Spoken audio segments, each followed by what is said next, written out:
విజయవంతమైన పంట ఉత్పత్తికి అత్యంత ముఖ్యమైనది విత్తనం. సాగులో ఎనలేని ప్రాధాన్యత విత్తనానిది. నాణ్యమైన విత్తనం నాటితే సగం దిగుబడి సాధించినట్లే అన్నది ఆర్యోక్తి. కూరగాయల పంటల సాగులో కూడా విత్తనం ప్రాధాన్యత ఎక్కువే.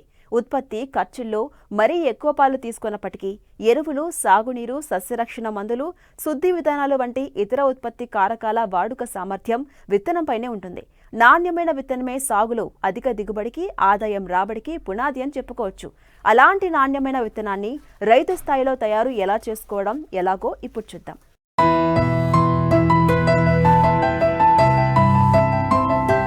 వ్యవసాయ రంగంలో రైతులు అధిక దిగుబడి సాధించడానికి ప్రధానమైన మూలం విత్తనం.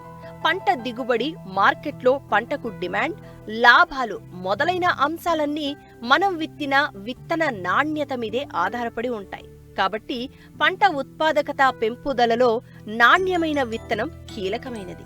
వివిధ పంటలలో ఇతర ఉత్పాదకత అంశాలను పరిశీలిస్తే కేవలం నాణ్యమైన విత్తనం వాడకం ద్వారానే 15 నుంచి 20% అధిక దిగుబడులను సాధించవచ్చని పరిశోధనల ద్వారా రుజువైంది.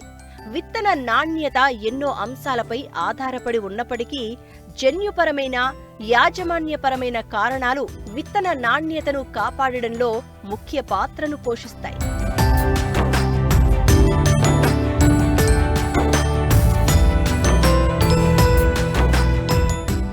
సాధారణంగా విత్తనాలు 2 రకాలు ఉంటాయి.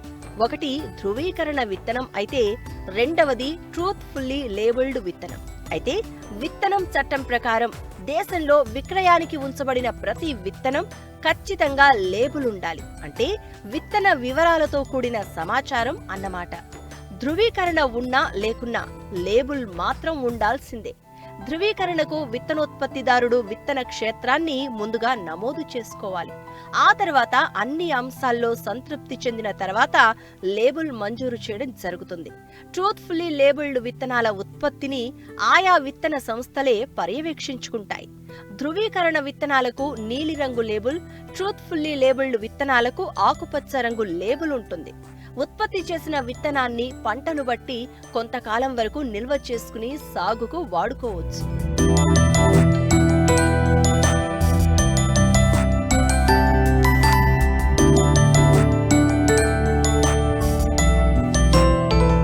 రైతులు తమ స్థాయిలో విత్తనోత్పత్తికి సంకర రకాలను ఎన్నుకోరాదు.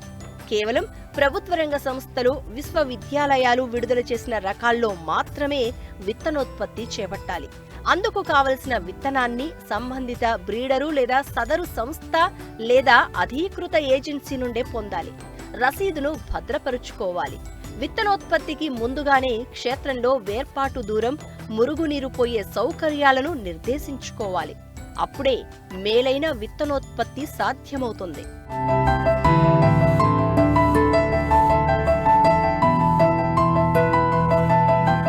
విత్తనోత్పత్తికి తెలంగాణ అత్యంత అనుకూలమైనది.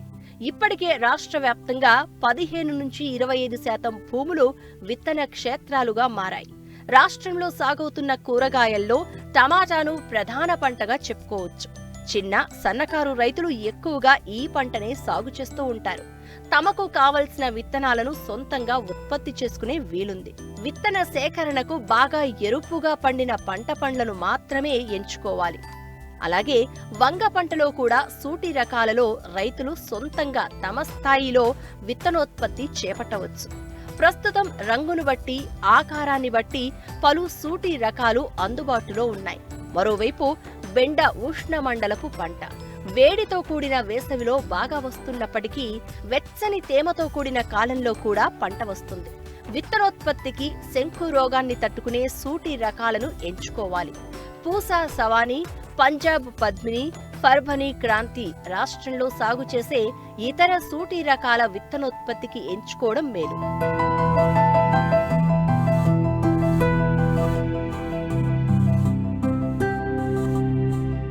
తీగజాతి కూరగాయల్లో విత్తనోత్పత్తి ముఖ్యమైనది. తెలంగాణ రాష్ట్రంలో సోర, బీర, దొండ, పొట్లతో పాటు పచ్చిదోస, కూరదోస, గుమ్మడి, బూడిద గుమ్మడి వంటి రకాలు సాగవుతున్నాయి. రైతులు తర్వాత పంటగా వేసుకోవడానికి లేదా ట్రూత్ఫుల్లీ లేబుల్డ్ విత్తనాలుగా అమ్మేందుకు సొంతంగా విత్తనోత్పత్తి చేపట్టవచ్చు. విత్తనాల కోసం కోతకు బాగా పండిన పండ్లను మాత్రమే సేకరించాలి. సేకరించిన పంటలను ఎండబెట్టాలి.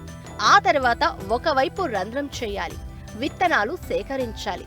పొట్ల, బీరలలో విత్తనం సేకరించవచ్చు.